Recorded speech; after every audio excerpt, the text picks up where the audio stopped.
আমাদের গল্প আপনাদের ভালো লেগে থাকলে আমাদের ইউটিউব চ্যানেলটিকে সাবস্ক্রাইব করবেন এবং সবার প্রথমে নতুন ভিডিওর আপডেট পেতে বেল আইকনটিকে ক্লিক করতে ভুলবেন না।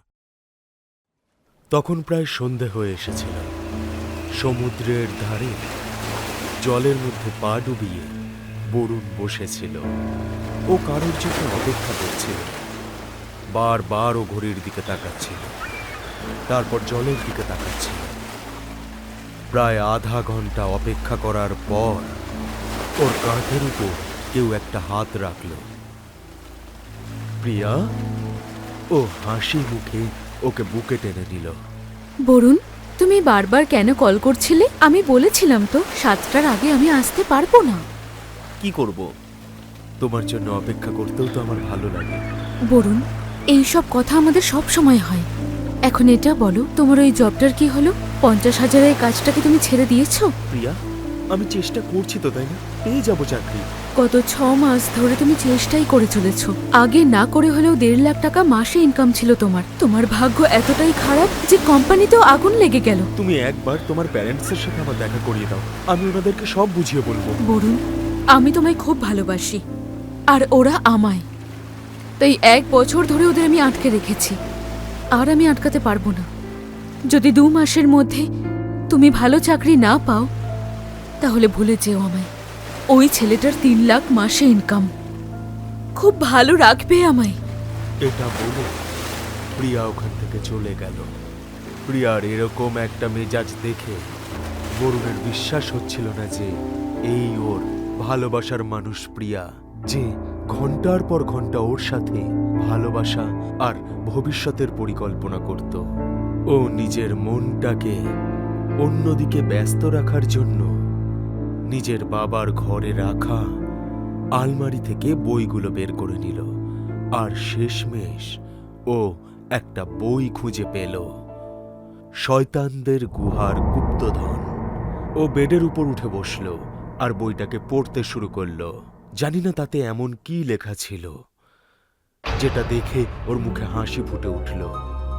ও পরের দিনই ওর 3টে বন্ধু নবীন, সুশান্ত আর মেঘনাকে বাড়িতে ডাকল।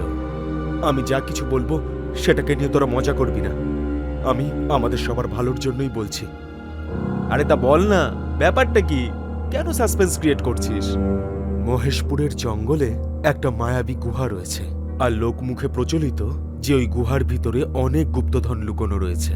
ওই গুহাটাকে দিনের বেলায় সাধারণ দেখতে লাগে, কিন্তু অমাবস্যার রাতে ওই গুহাটার গুপ্তধনের দরজা খুলে যায়।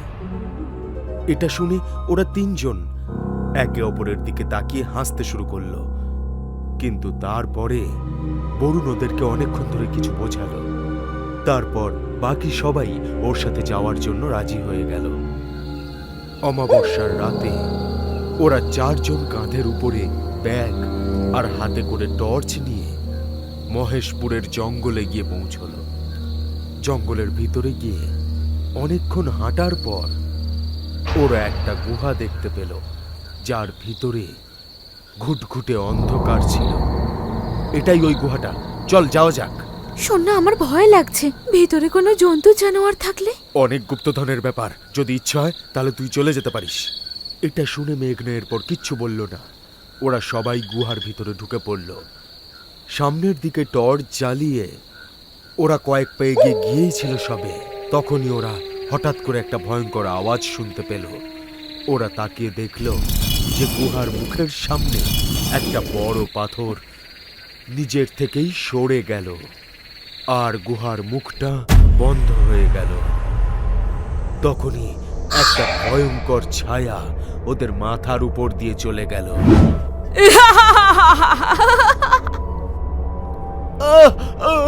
কি ছিল ওটা যেটা আমাদের মাথার উপর দিয়ে চলে গেল? আর এই দরজাটাও তো বন্ধ হয়ে গেল, আমরা বাইরে কি করে বেরোবো? Yes yes, perfect.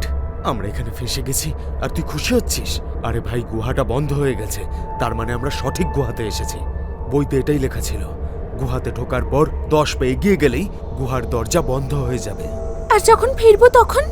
ফিরে যাওয়ার রাস্তা গুপ্তধন পাওয়ার পরই আমরা পাবো। যেই জায়গাটায় গুপ্তধন থাকবে ঠিক এইরকমই একটা দরজা সেখানে আমরা খোলা অবস্থায় পাবো।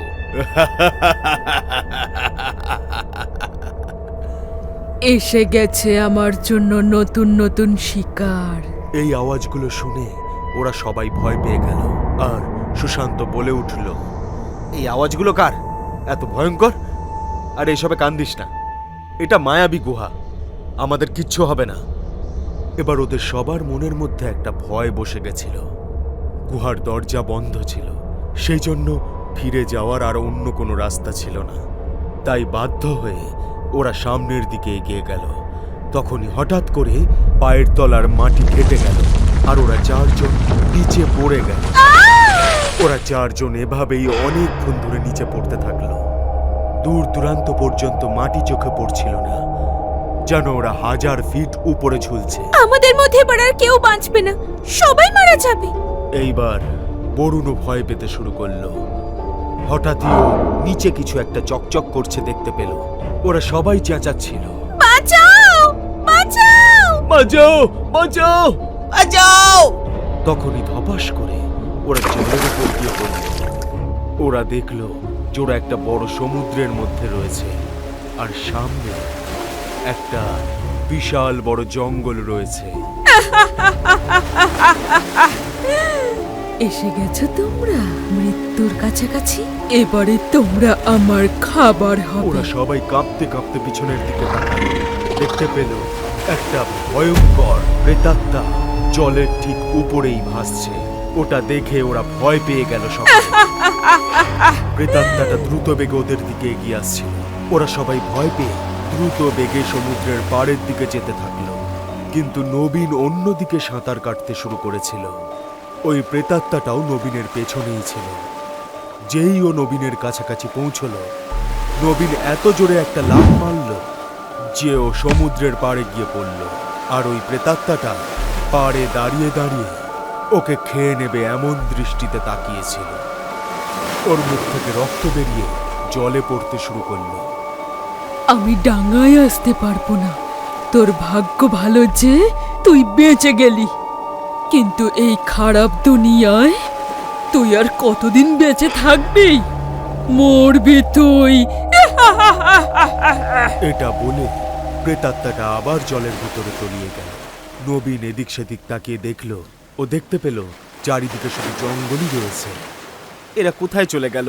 এবার এদেরকে কি করে খুঁজবো? কেউ আছো ওখানে? একটু এদিকে এসো না।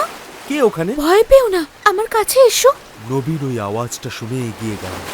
ও দেখল যে সামনে একটা টিলার উপরে একটা সুন্দরী মেয়ে শুয়ে রয়েছে, আর ওই মেয়েটার কাছে একটা গুপ্তধনের বাক্স রাখা রয়েছে। এইদিকে তাকাও, তোমার নজর তো আমার উপর পড়ছেই না, শুধু আমার ধন দৌলতের উপরে রয়েছে। তারপরে নবীন ওই মেয়েটার দিকে তাকালো। ফর্সা সুন্দর চেহারা, আর ওর শরীরে ভীষণই কম পোশাক ছিল। ওকে দেখে যে কোনো পুরুষ মানুষের হৃদয় গলে যাওয়া শুধুমাত্র কয়েক মিনিটেরই ব্যাপার। মেয়েটা নবীনের কাছাকাছি চলে এলো আর ওর চোখে চোখ রেখে বলল, যদি তোমার এই সম্পত্তি চাই তাহলে তোমায় আমার সঙ্গে কয়েক মুহূর্ত কাটাতে হবে। আমায় এখনো কোনো পুরুষ ছোঁয়নি।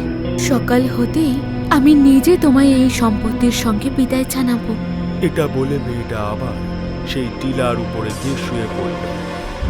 আঙুল দিয়ে ইশারা করে নবীনকে নিজের কাছে ডাকতে থাকলো। নবীনও মুখে হাসি নিয়ে ওই মেয়েটার কাছে গিয়ে পৌঁছলো। মেয়েটা এক ঝটকায় নবীনের হাতটা ধরে নিয়ে ওকে নিজের উপরে টেনে ফেলল। নবীন ওকে জড়িয়ে ধরল। আপনার শরীর তো ভীষণই ঠান্ডা। এই দুনিয়ার মেয়েরা এইরকমই হয়। এটা বলে ও নবীনের কোমরটা নিজের হাত দিয়ে জড়িয়ে ধরল। কিছুক্ষণ নবীনের সেটা বেশ ভালো লাগলো। তারপরে ও অনুভব করলো যে ওই মেয়েটা ওকে ক্রমশ শক্ত করে জড়িয়ে ধরতে শুরু করেছে। এসব কি করছো তুমি? এত এত জোরে কেন ধরছো আমাকে? আমার কষ্ট হচ্ছে, ছাড়ো আমাকে। নবীন নিজেকে ছাড়ানোর অনেক চেষ্টা করল, কিন্তু ওই মেয়েটার ভিতরে যেন 10-10টা মানুষের শক্তি চলে এসেছে। নবীন দেখল যে এবার ওই মেয়েটার মুখটা পাল্টে যাচ্ছে। ওর শরীর নীল হয়ে গেছিল, আর ও একটা বয়স্ক মহিলায় রূপান্তরিত হয়ে গেল। ছাড়ো, ছাড়ো আমাকে। ভয় পেও না, সকাল হলেই এই সম্পত্তি তোমার হয়ে যাবে। শুধু আজ রাতে আমার কাছে থেকে যাও। তখনই নবীন অনুভব করল যে ওর ডান হাতের হাড়গুলো ভেঙে যাচ্ছে। ওর এতটাই কষ্ট হচ্ছিল যেটা ও প্রকাশ করতে পারছিল না। একেই বলে সত্যি ভালোবাসার আসল শক্তি। বুড়িটা ওকে ছেড়ে দিল। নবীন দাঁড়িয়ে পড়ল আর নিজের হাতটা ধরে ব্যথায় চেঁচাতে শুরু করল। ওই বুড়িটা ওর উপরে ঝাঁপিয়ে পড়ল আর ওর ঘাটটা ধরে ক্রমশ নিজের মুখের দিকে এগিয়ে আনতে থাকলো। নবীন ওর হাত থেকে বাঁচতে চাইছিল।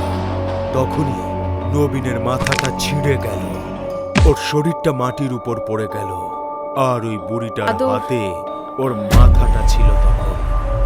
আমি তো শুধু আদর করতে চেয়েছিলাম, কিন্তু ও তো শেষই হয়ে গেল। এটা বলে বুড়িটা ওর মাথাটা বলের মতো উপরের দিকে ছুঁড়ে দিয়ে ওখান থেকে চলে গেল। গুপ্তধনের যে বাক্সটা ছিল তার ভিতরে নিজের থেকেই রক্ত জমতে শুরু করলো আর সব গুপ্তধন রক্তের আড়ালে ঢেকে গেল। এইভাবে বরুণ, মেঘনা আর সুশান্ত কিছুতেই বুঝতে পারছিল না যে নবীন কোথায় চলে গেল। আদেও কি ওরা কোনো গুপ্তধন পাবে, নাকি এরাও মৃত্যুর কোলে ঢলে পড়বে? জানার জন্য দেখুন এই গল্পের দ্বিতীয় ভাগ। আমাদের গল্প আপনাদের ভালো লেগে থাকলে আমাদের ইউটিউব চ্যানেলটিকে সাবস্ক্রাইব করবেন এবং সবার প্রথমে নতুন ভিডিওর আপডেট পেতে বেল আইকনটিকে ক্লিক করতে ভুলবেন না।